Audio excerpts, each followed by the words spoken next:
So, good day everyone. I am Rapi Gumanad. Together with my group mates, we're going to discuss the technical indicators for which is the volatility.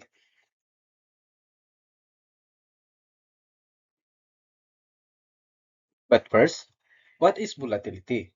So, volatility is the degree to which a stock price move up or down over time. So, which means this is the movement of price in stock market. High volatility, which means price more sharply and quickly. Higher risk but higher potential reward. Low volatility is the price moves from steadily and predictably. Let's try to take a look for the example here. If a stock moves from 100 to 130 to 90 to 120 within a days, that is high volatility because the price movement is dako ang iyang movements and then dako pod ang iyang risk nga dako ang imong loss sa imong investment. However, taas pod ang iyang gitawag nato og potential reward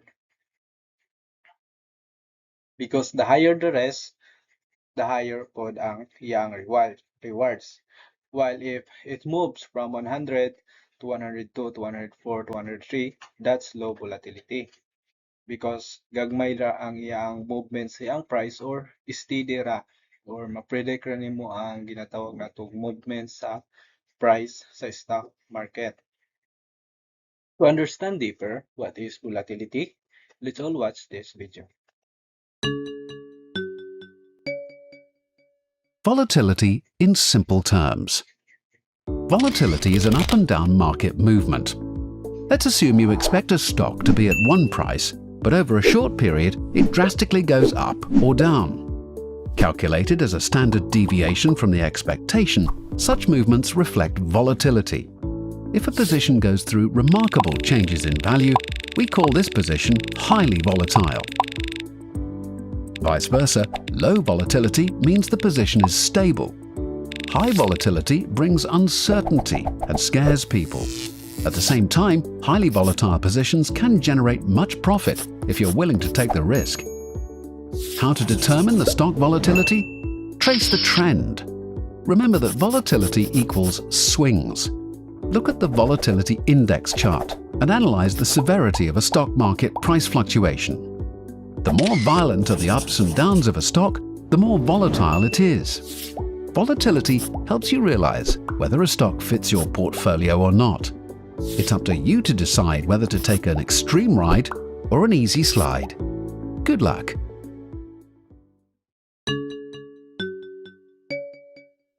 Now that we are able to understand what is volatility is, so volatility was calculated manually using mathematical formula and historical price data. Traders and analysis had to compute indicators like Bollinger Bands and average true range by hand or with spreadsheets. But for today, because of modern technology, these volatility indicators are automatically available in many investment and trading applications platforms, such as apps that can instantly calculate and display volatility indicators using real-time market data, making analysis faster and easier, and also more accurate for investors and traders. This technological advancement help us users or the investors to monitor the market movements, to make informed decisions and manage investment risk and more efficiently. Good day, everyone. I'm Edmar C. Fernandez, and today I'll be discussing the volatility indicators. What is volatility indicators? Volatility indicators are the core technical analysis tools that measure the rate, magnitude, and frequency of price fluctuation rather, of financial asset over a defined period. But they do not predict the price direction, but they quantify market risk, trend strength, potential breakout points, and optimal entry and exit level. May duha ka types sa volatility, which is the high volatility and low volatility. So ang high volatility means the price changes fast, sharply, and by large amount over a short time. Prices swing up and down quickly. So paspas ang yang pag swing sa yang price. So nani kaniyang example kaning blue. So paspas yang pag up and down, which means high risk but big potential of loss, but also higher profit potential. And next is low volatility. So low volatility means that the price changes slowly, gently, and by small amounts. So prices move within a narrow, steady range and stay stable. So slowly. So kanang niya ang pag-moves sa yang kwan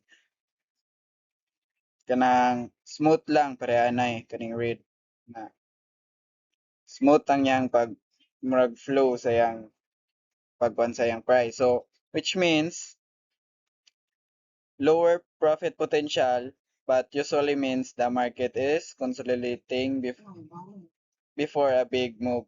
So that's all for my topic. Next is Bollinger Bands will be discussed by Fredo Cinco.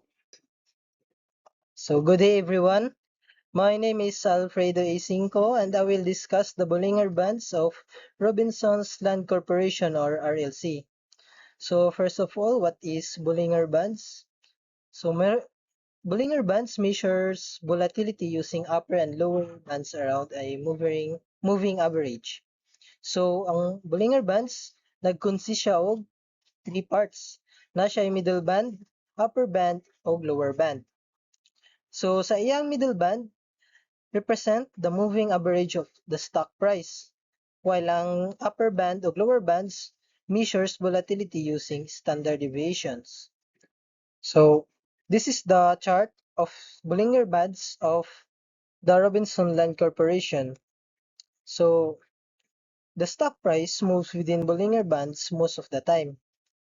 When the price touches or moves near the upper band, it may indicate that the stock is overbought, meaning the price is relatively high and may soon decline. So, na siya. When the market is calm, the bands contract or get narrow. So, when the market move fast, the bands expand, widen. So, on the other hand, when the prices touch the lower band, it may indicate that the stock is oversold, meaning the price is relatively low and may bounce back upward. So, mao ni siya. Kaning gagarang-garang. So, sa trading decisions, investors can use Bollinger Bands to help decide when to buy or sell RLC shares. A possible buying signal occurs when the stock price reaches the lower band and starts moving upward. Meanwhile, a possible selling signal occurs when the price reaches the upper band and begins to decline. However, Bollinger Bands should not be used alone. Traders usually combine it with other indicators and market analysis for more accurate decisions. To conclude, Bollinger Bands is an important volatility indicator that helps investors analyze Robinson's Land Corporation stock movement. It provides signals about market conditions, possible trend reversals, and buying or selling opportunities. By understanding this indicator, investor can make better trading decisions in the stock market.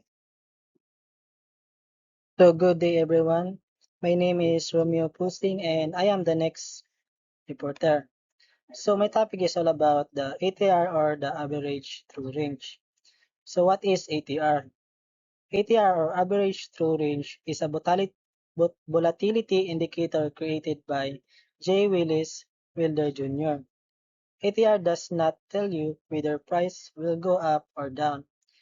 It tells you how much the price usually moves during a specific period. So higher ATR is equal to more volatile and lower ATR is equal to less volatile. So ATR starts with true range or TR. So muna siya ang formula. TR is equal to max and muna siya. And where the H is equals to today's high and LX equal to today's low. And CPREV is equal to previous closing price. Then ATR is the average of those TR values. So the next is the chart of average true range. It calculates the average range of stock over time. So, dito ninyo makita ang ATR lines na siya. Line. So, when the ATR line rises, kani siya rise, kani.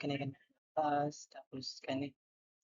So, it means volatility is increasing and the stock price is moving more aggressively.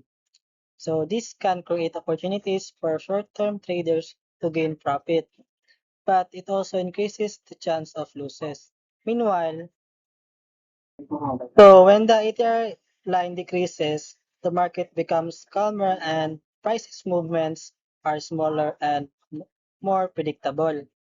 So overall, the average true range or ATR is a useful tool for measuring volatility and helping traders make more informed decisions in the stock market.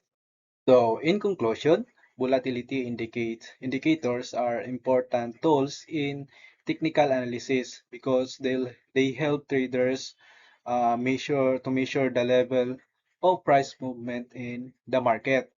So, technical analytics indicators such as Bollinger Bands and average throw range allow traders to identify whether the market is stable or highly active, while Bollinger Bands visually show changes in volatility through expanding and contracting bands, while ETR measure the average strength of price movements over time. So, together, these indicators help traders to improve decision making, manage risk, and identify possible trading opportunities more effectively. So, that will be all. Thank you.